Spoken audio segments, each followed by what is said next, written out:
What's up guys, Logan here from the Motorcycle Forge, and in the last video we cast the cylinder head here. Now it is not quite complete, there's a couple small defects, but other than that, dimensionally it's good to go, which means I'm going to move on to heat treat and machining. So that means, yeah, I'm going to practice all my machining operations on this, see how we go, figure out what needs to be changed in the casting before attempting another casting. The first step of the T6 temper is the part that is the problematic and we're possibly going to mess up our cylinder head.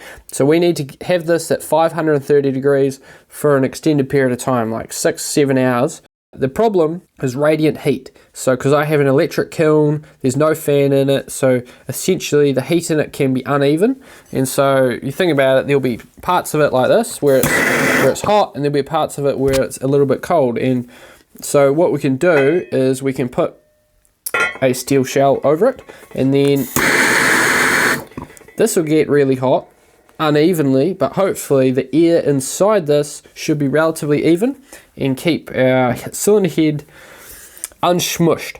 And so yeah, the plan is I'm going to have an attempt with the smaller one first, and then we'll see how it goes. Make sure I can get the heat treat right, because I really don't want to mess this one up. I want to practice the actual machining after the heat treat. Put that like that, then put this over the top.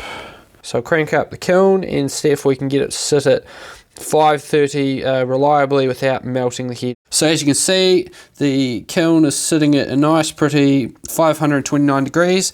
According to my timer, it has been there for almost 8 hours. So I was planning on 6. Apparently for a T6 treatment, 6 to 12 hours should be sufficient. So now I'm going to put on a little bit of protective gear and then have a look and see if the head's a puddle in the bottom. If it's not, then just put it in the water. Now this was 2 lots of boiling water plus just some hot water, so it should be, I don't know, 80-90 degrees. So I think the hotter the water is, the less rapid the temperature change is, and it should be hopefully less deformation in the head.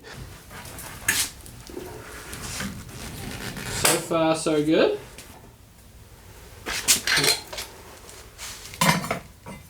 Hey, here's the one piece.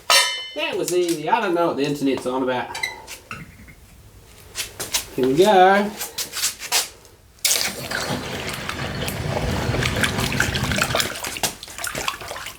Cool. That was nowhere near as violent as I thought it was going to be. Now that's the second step of the T6 temper on this mini cylinder head done. Pretty darn flat, which I am really happy about. And I'm not too concerned with the amount of distortion on this. The full size head will have 3mm of meat either side, which needs to be removed, and that will be more than enough to accommodate the little bit of distortion, quenching it in the hot water.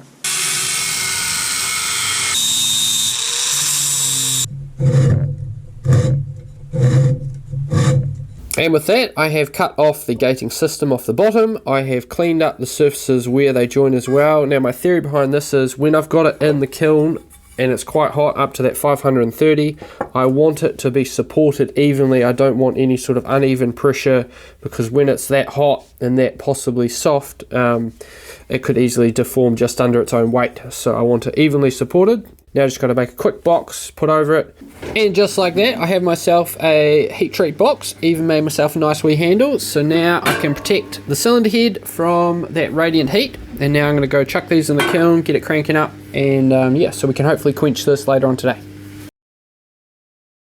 Here we go, here's the last jug of boiling water.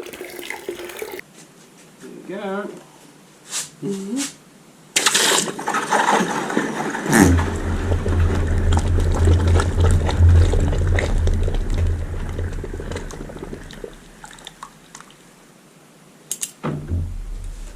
Well, that went pretty smoothly, pretty happy with that. So just going to leave it in this water for a couple minutes, and then I'll be able to take it out, cool it off, and measure the distortion and see if it's warped or out of whack.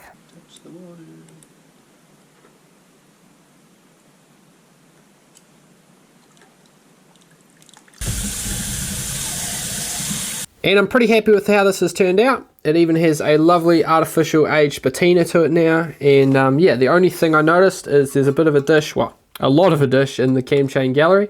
I have a few ideas of how to fix that in the future, so I'm not too concerned about that. But as far as distortion, like the bottom is super flat, I've measured it on all the different things with a straight edge, and it seems pretty darn good.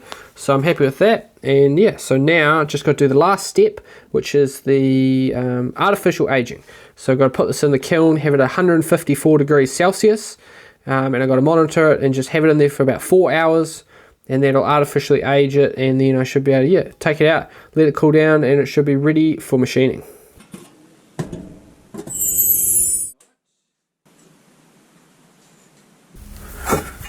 With the cylinder head successfully heat treated to T6 like we were after, it's time to head over to the milling machine and cut some metal. Righty ho, I've just finished clocking the head of the mill. I've got that so that is perfectly vertical. Now I have got this on here. I have shimmed it with a feeler gauge under here to make sure it's level this way, and it's level this way as well. Just using my digital angle gauge at the moment. 0 degrees, and then I check it in reference to the table is 0 degrees as well. So that's good, and then in the other direction it is showing 0.1. So I'm pretty happy with that.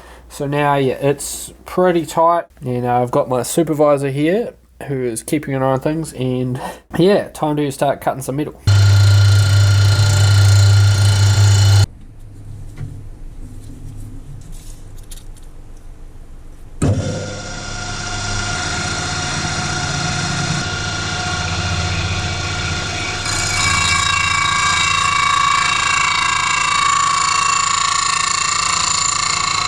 There we go, that is the first part of machining done. I have it all squared up, I have it level, and I have left a bit of meat top and bottom for final finishing if that were needed. Now I have found a new problem, and that is porosity. So as you can see, we have some pitting there, top and bottom, and I'm not entirely sure what has caused this. It's either gas porosity or shrinkage porosity.